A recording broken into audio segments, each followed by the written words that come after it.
অন্তর্বর্তীকালীন সরকার ক্ষমতায় এসেছেন, তার দায়িত্ব দেশ শাসন করা নয়। তিনি একটি অবাধ, নিরপেক্ষ, একটা ক্রেডিবল, একটা ইনক্লুসিভ, একটা ফ্রি ফেয়ার ইলেকশন তিনি দেবেন।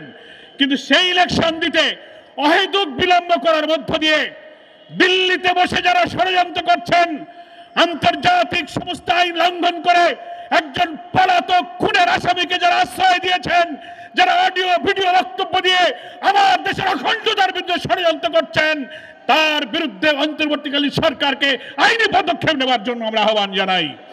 এবং আজকে আমার সোনার ছেলেদের রক্তের বিনিময়ে অর্জিত নতুন বাংলাদেশে তাদের ত্যাগ এবং রক্তের ঋণ শোধ করার জন্য অন্তর্বর্তীকালীন সরকারকে আমরা বলবো, অবাধ নিরপেক্ষ নির্বাচনের জন্য সমস্ত রাষ্ট্রযন্ত্রের সমস্ত অর্গানে পচন ধরেছে, দলীয়করণ, দুর্নীতি খেয়ে ফেলেছে আমাদের।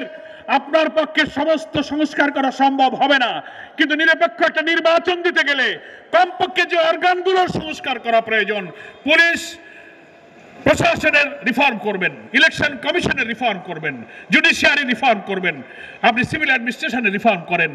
গুরুত্বপূর্ণ কয়েকটি রিফর্ম করার পরে নিরপেক্ষ একটা নির্বাচনের পরিবেশ হলেই আপনি নির্বাচন দিয়ে দেবেন। এরপরে জনগণের নির্বাচিত সরকারের হাতে যখন ক্ষমতা আসবে, সেই সরকারই রাষ্ট্রের সমস্ত অর্গানের পূর্ণ সংস্কার করবে সবাই নিয়ে। কি বলেন, ঠিক কিনা? সেই জন্য আমরা যেমন নির্বাচনের জন্য তাড়াহুড়ো করছি না, তেমনি লম্বা সময় আমরা দিতে চাই না, কারণ লম্বা সময় দিলে ষড়যন্ত্র হবে। এবং এই আবার নির্বাচনে জামাত ইসলামী, ইসলামী ছাত্র শিবির, বাংলাদেশে ফ্যাসিবাদ বিরোধী আন্দোলনে যারা মাঠে রক্ত দিয়েছে, সকলেই এই সরকারের সাথে থাকবে ইনশাআল্লাহ। কোন অরাজকতা, ওই আনসার কাণ্ড, ওই প্রতিবিপ্লব, জুডিশিয়াল কু এবং সিভিল প্রশাসনকে অস্থির করার সব চক্রান্ত দেশপ্রেমিক সেনাবাহিনী, বিপ্লবী ছাত্র সমাজ এবং রাজনৈতিক দল ব্যর্থ করে দিয়েছে ইনশাআল্লাহ।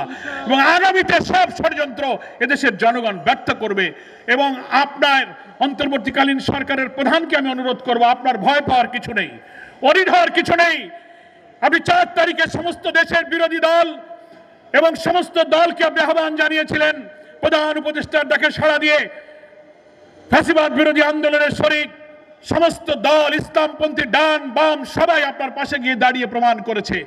সারা দুনিয়া দেখেছে যে আপনার পাশে বাংলাদেশ আছে। বলে কেন আপনি ভয় করবেন? আপনি শক্ত হন, দৃঢ় হন।